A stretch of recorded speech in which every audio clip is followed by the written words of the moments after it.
सभी मसीह भाई बहनों को मेरा जय मसीह की।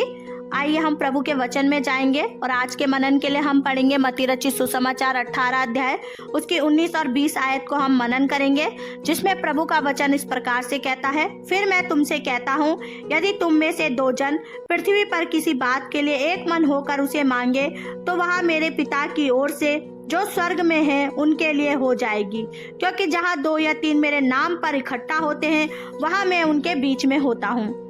प्रियो, प्रभु यीशु मसीह के इस वचन में हम प्रार्थना की एकता, परमेश्वर की उपस्थिति और मसीह समुदाय की एकता की शक्ति के महत्व और प्रभाव को देखते हैं कि जब 2 या 3 मसीह लोग या कलीसिया मिलकर किसी विषय के लिए एक मन या एक चित होकर पूरे विश्वास के साथ अपने आपसी झगड़ों और बुराइयों को दूर करके उसे प्रार्थना में प्रभु की इच्छा के अनुसार मांगते हैं, तो यह हमारे प्रभु का वायदा है प्रियो कि वह हमारे स्वर्गीय पिता की ओर से जो स्वर्ग में है उनके लिए हो जाएगा। क्योंकि परमेश्वर सच्चा है प्रियो, वह अपने वायदों को पूरा करता है, अपनी प्रतिज्ञाओं को पूरा करता है। इसके बाइबल में हम कई उदाहरण और घटनाएं देखते हैं। जब हम प्रेरितों के काम 12 अध्याय पढ़ते हैं तो उसमें भी हम देखते हैं कि पतरस को हेरोदेस राजा ने पकड़ लिया और बंदी गृह में बंद करा दिया और 4-4 सिपाहियों के 4 पहरे में उसको रखा कि फंसे के बाद उसे मरवा डाले। लेकिन प्रेरितों 12 का 5 जब हम पढ़ते हैं तो हम देखते हैं कि कलीसिया पतरस के लिए लौ लगाकर परमेश्वर से प्रार्थना कर रही थी। लौ लगा के प्रार्थना करने का मतलब है प्रियो, एक चित्त, एक मन, एक विषय के लिए वो लोग एक हो गए। उनकी क्या प्रार्थना थी? यही कि परमेश्वर पतरस को हेरोदेस राजा के हाथों से छुड़ा ले, उसे मरने से बचा ले। और प्रियो, जब वो इस रीति से प्रार्थना करने लगे तो परमेश्वर ने उनकी प्रार्थनाओं को सुना और एक स्वर्गदूत को पतरस के पास भेजा। पतरस तो 2 जंजीरों से बंधा हुआ सिपाहियों के बीच में सो रहा था।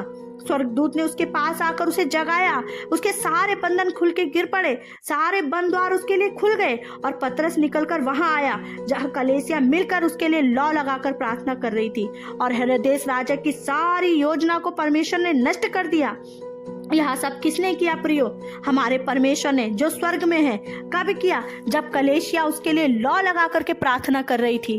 क्योंकि परमेश्वर के वचन मत्ती रचित सुसमाचार 18 का 20 में लिखा है कि जहाँ कहीं भी 2 या 3 मसीह विश्वासी लोग प्रभु यीशु के नाम पर इकट्ठा होते हैं, प्रभु यीशु मसीह जो परमेश्वर है, खुदा है, जिसने हमको पापों से उद्धार और छुटकारा दिया है, वह हमारे बीच में होता है। वह सर्वव्यापी परमेश्वर है, वह सबके साथ है। इसलिए जब हम अकेले प्रार्थना करते हैं प्रियो तो वो प्रार्थना ताकतवर तो होती है, पर जब हम अपने भाई बहन, परिवार और कलीसिया मिलकर एक साथ एकजुट होकर प्रार्थना करते हैं तो वो और भी ज्यादा बहुत सामर्थ्य होती है, क्योंकि परमेश्वर उसमें हमारे बीच में होकर कार्य करते हैं प्रियो। इसलिए हमें व्यक्तिगत रूप से तो प्रभु से प्रार्थना करनी है, लेकिन जितना हो सके प्रियो हम सामूहिक रूप से भी प्रार्थना करें। अपनी प्रार्थनाओं में दूसरे मसीह भाई बहनों को शामिल करें, उन्हें जोड़ें, क्योंकि यह हमारे परमेश्वर को अच्छा लगता है।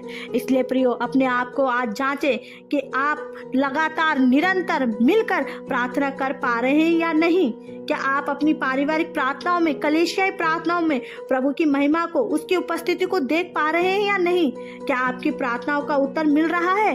क्या आपके पास उत्तर आ रहा है? जैसे पतरस के विषय में उस कलीसिया को उत्तर मिला जो उसके लिए लौ लगा करके प्रार्थना कर रही थी और उनका उत्तर उनके पास पहुंचा दिया गया।